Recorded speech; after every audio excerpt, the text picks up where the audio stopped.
mayam urba khoi ga fawa mayam manipur ge fawa mayam jeng tai jeng sango ikai ni is nang di wang ne mamang sang ga di pure he ai ki sai se udre ne amta asonda asi video ni ko nabo dailom ta di hairo dana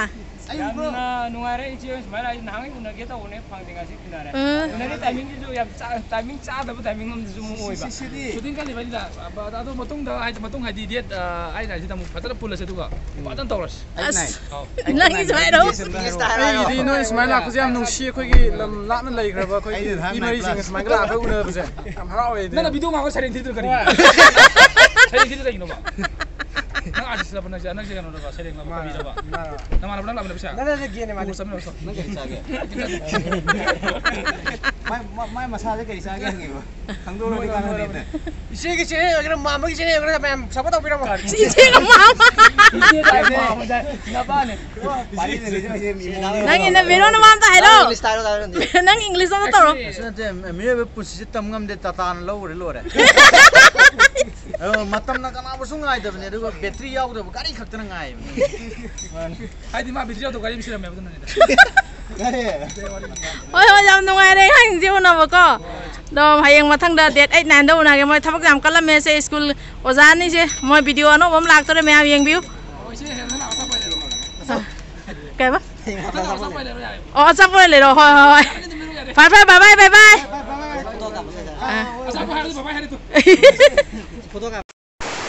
Pari mom channel subu yang biri ba mayam puna pui kai khop nazari akoi ngasi ngarang mafam khara chalure adudi akoi video namjarak tare ado date 7 ga 8 ka se akoi mafam khara da muk donation bi ba chacha gani ado date 7 ga 8 ka chattori ba mafam sidi mayam da video hapcharake ado jing mong su yam kanna churi khoi halakpata ngai ri ado khoi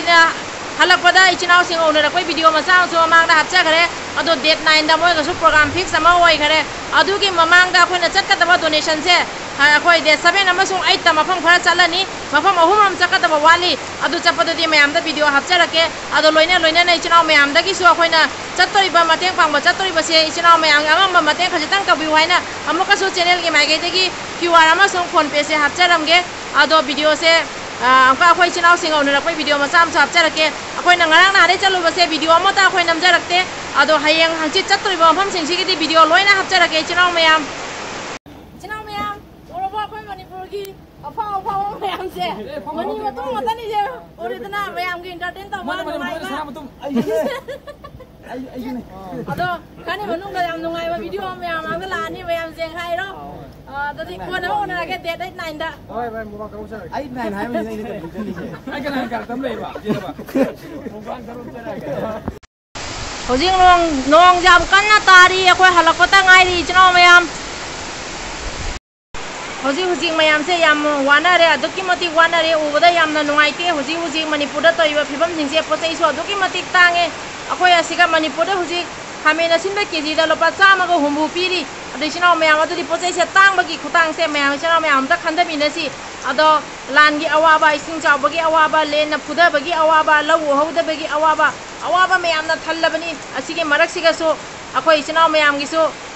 mayam gina pipi la ko donation khara du so ichinau yang yafam da zawjagi na akoi ngarang na handai la tholak na akoi yaurabani ado hayang hangche se akoi mafam ahom mari chalurani adugi video di mayam da hapchara ani ado mayam video da su yengminarasi ado ichinau mayam yam sang na hai roge akoi halakpata so ngai ri yam na su ware ado ichinau mayam da ki thaja bajo thamjari mayam gi angam ba donation khajatang happy waina ado hayang hangche akoi na chattori ba mafam singjidi mafam ahom di akoi are poina leire hayang hangchit ki manung da akoi ado video upload tawjarani hayang ji chatpaga su mayam da thaga charage video do dong asi gidi lo senjarage ichinau mayam video siga asoiran yaw khiba kaya lerega su aro bigano ado khoi nungsiraba khoina wa gai halakpodo nungsa su yam sai ngasi se ado khusa se manade akhoi asam ga siga khusa manade asigi sabasena moonga mani ado erega su yamna sai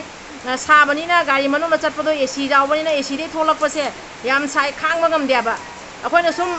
bazar am da chatpa khotpa de AC jawduna chatlaga di sabado control to bangam mi do AC manung da gari dagi lamse thap na chatlaga adai kumdharak podadi yam sai ngauri nung thang se tumba ka ngam deba sabade AC da ayuk tagina sandam da ba AC da sum leibani na khangwa se yam waya ba do ichinaw mayam haijagadabi ngasi se yam ware lakpoda khoi gi inaw mayam do una lakpoda ngahak su nok thore ado moi mayam do gi moi mayam so mayam gi entertain ngahak tori bani ko lan ne na so lan ngak pai bang pa mayam ma leiri moi mayam no so mayam gi harau hon bagi ngahak mayam gi potha bagi video semi bodo yam nungai ba video am sem hori nong ni si manung da soidana la ani do akhoi ga so date 9 da program ma lei adugi mamang da ichinaw mayam na pibi ko donation kha adugi video se lo salaga ya makha ta na video do mo hapchara age kara kara chatori bai do ado mayam gi mateng dei ngam jabani mayam na ngam mateng khitang pambui haina mayam gi pham da muka supari mom channel lei kok non jari ngasi di lo sanjarage budo pakhang ne yaifare kangleipakna yaifare jaure unahala ge mayam da kana noi budo sali huzik yaura kanda ulage